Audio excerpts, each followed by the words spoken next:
So if you're being attacked, you want to get the attacker's attention off of this so that you can take care of this. So a couple things, maybe kick him in the shin, draw his attention down there, rake across the eyes. So now he's got something else to think about, allowing you to execute your follow-up move with a little more of an element of surprise.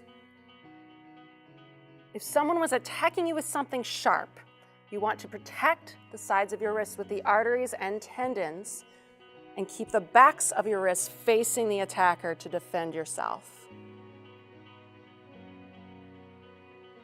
If you're having to defend yourself by striking at an attacker, avoid using a straight punch, as you could break your knuckles or your hand, injuring yourself.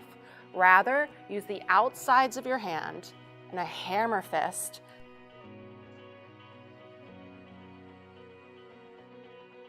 maybe the heel of your hand, or even elbows or knees, which are two of the hardest parts of your body. So if an attacker grabs your wrists, you want to move your hand toward the thumb and away from the four fingers in a twisting motion.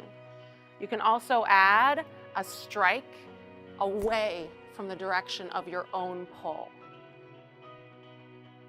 So if someone grabs your shirt, what you want to do is make sure that your fingers go all the way to the inside of the thumb pad. You have complete control of this thumb.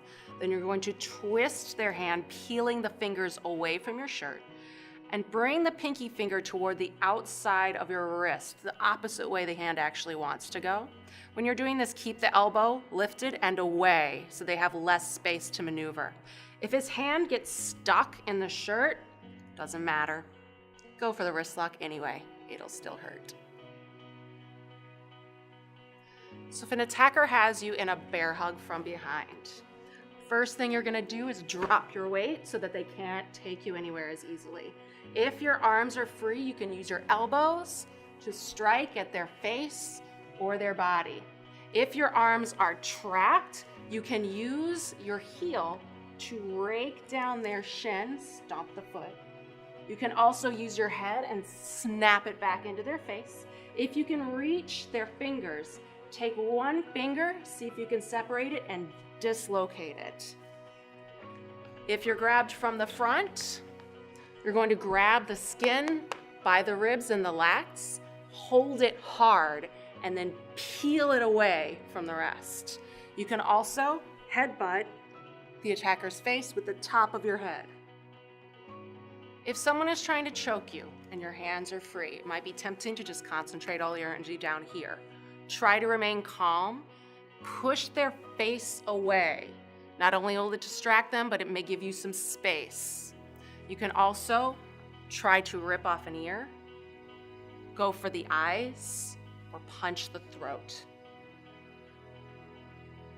If you find yourself on the ground with the attacker on top of you, try to neutralize one of their arms. Use your foot and trap their leg on the same side of the body as the arm that you've chosen. Pop your hips up to displace their weight and then roll to the side of the trapped limbs. From here, you can execute a follow-up move and get away. If you end up in this terrible position with an attacker on top of you, first thing you want to do is protect your head from contact with the ground. You're going to wedge your wrists and your elbows in between your head and the ground, choose one arm, shoot it out, and then you're going to dive under your own arm, giving yourself some space to hopefully get away.